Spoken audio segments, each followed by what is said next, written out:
The Greeks had the maxim, know thyself. How do we come to know ourselves in terms of our personalities and, more importantly, potential? One of the first ways to come to know yourself is to understand that you don't. You can learn to kind of watch yourself like you're watching a stranger, but you have to adopt a position. It's a position of radical humility, I would say. Humility in two senses. So one sense would be the humility of recognizing your ignorance. So you have to understand that you don't know who you are. And that's not easy to understand because you think you know. But then, you remember you can't control yourself very well. You're not very disciplined. You're full of flaws. Maybe you don't know yourself as well as you think. But it's hard to get low enough to understand how deeply it is the case that you are ignorant about who you are. Now, there's an upside to that too, which also is that you're also ignorant about who you could be. And so the discovery of that, is some reward for the horror of determining who you actually are. And then I would say, well, then you watch yourself. You watch yourself like you're watching a stranger. You watch what you say and you listen.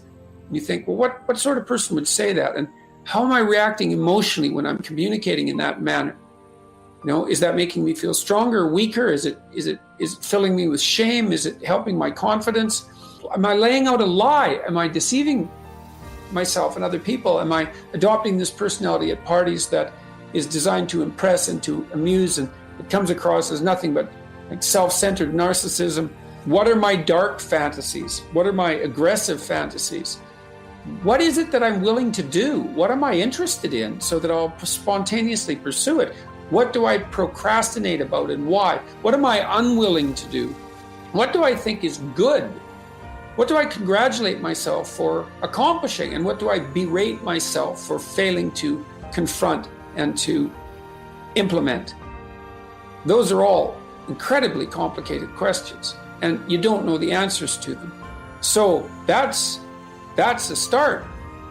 And then in terms of potential, well, you'll discover a little bit more about your potential as you discover who you are, especially the darker parts of yourself, because then you discover your potential for mayhem. There's some real utility in that. The discovery that you're dangerous, one of the potentials that you might discover. The other thing you do to discover your potential is you challenge yourself. Rule 4 in my book, 12 Rules for Life, is compare yourself to who you were yesterday and not to who someone else is today. And that's kind of a good way to start this. It's like, take a bit of a look at yourself and think about what's not so good that you could improve, that you should improve by your own standards, and that you would improve, and set yourself a little goal. Maybe you're not studying at all and you're at university, or maybe you're at work and you've got this stack of paper there, and you haven't looked at that damn stack for like a month, and you know that you should be, and you're bothering yourself at night because you're avoiding that. It's like maybe think, I've avoided that stack of paper completely for 1 month. I'm quite a coward when it comes to whatever snakes might be hidden in that stack of paper. How about tomorrow I just put that stack of paper in front of me on my desk and I glance through it for 15 seconds. See if I can do that. It's like, well, you set yourself a goal of improvement. It's a humble goal, because really, are you such a coward that the best that you can bloody well manage after a month of avoidance is 15 seconds of exposure to a stack of paper? It could easily be. You've been avoiding it, so you're obviously afraid of it, and so the situation could be that dismal and dire, and you might think, well, geez, it's no balm to my ego. It's not fostering the strength of my ego to recognize in myself someone who could only withstand 15 seconds of exposure to that thing I'm afraid of. And so that's a form of humility too. It's like there's things you could do to improve, and you know what they are. And there's small steps that you could take, that you might take, that would put you in that direction.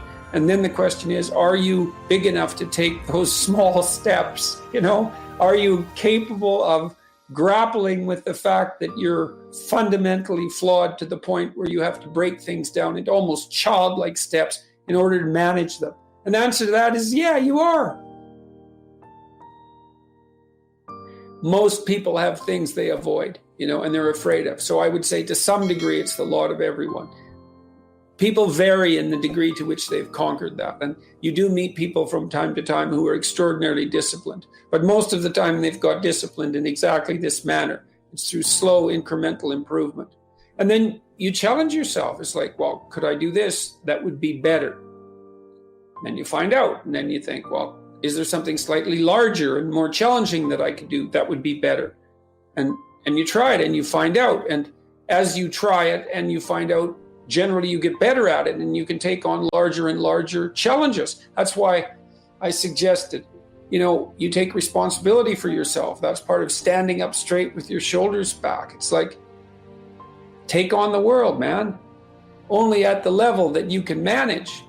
When you're ignorant and biased and deeply flawed and immature, it's where everyone starts. You don't want to bite off more than you can chew, but it doesn't mean that you can't wrestle with part of reality.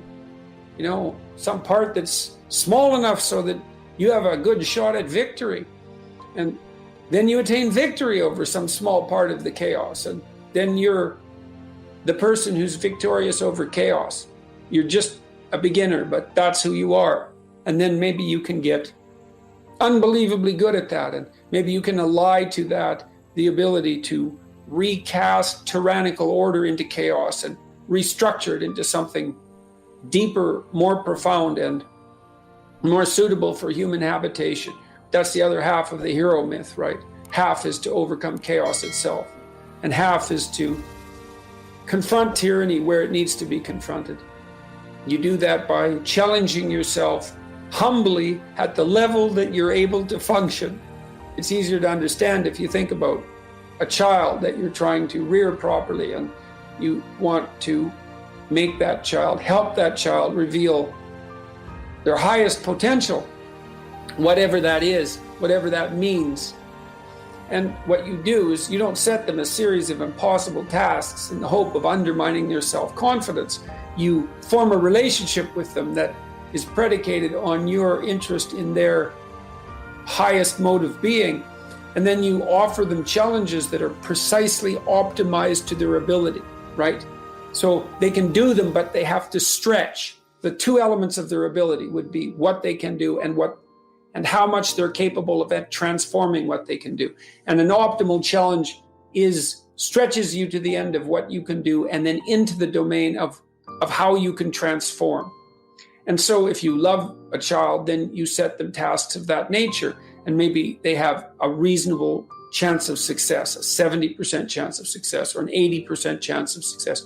Might depend on how sensitive your child is. You do the same thing for yourself, but you have to be humble and wise enough to understand that you might have to aim pretty damn low, especially in those places where you're not functioning well. And it might be so embarrassing that you can't bring yourself to fathom that that's actually who you are.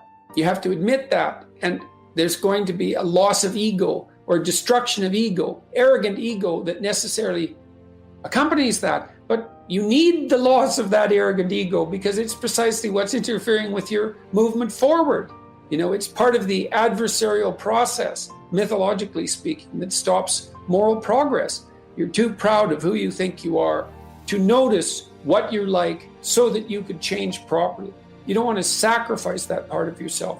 It's probably associated with some delusion that helps you maintain a positive, although very fragile self-image, in the absence of genuine effort. You know yourself by watching and paying attention. A snake watches like cold-bloodedly with no emotional reaction just to see what's there. It doesn't allow, symbolically speaking, doesn't allow what is wanted or desired to interfere with what is observed. So you watch yourself like that. Well, that's the beginning. And then you challenge yourself continually to see how far past yesterday you can push today and tomorrow, and to continually experiment with expanding the domains not only of your competence, but of your ability to increase that competence. And it's not obvious to me The upper limit to that is proportional to the moral effort that you put into it. The more that's guided by the highest of all possible visions, right? The alliance with the highest of all possible conceivable good. And the more it's motivated by, the more it's accompanied by truth in speech and action, the more you will develop your potential. And I believe that potential to be as unlimited in the upward direction, more unlimited in the upward direction than it is unlimited in the direction that brings people to the political and social hells that so often characterize the world that we inhabit. And so you also, I suppose, have to be willing to undertake that as an adventure, because it's a hell of a thing to bear that kind of responsibility. You know, it takes a person out of the ordinary. It takes them out of themselves. There's an alienation and an isolation that goes along with that, and a great sorrow, all of that together. But there's deep meaning to be had in it, and there isn't anything better that you can do.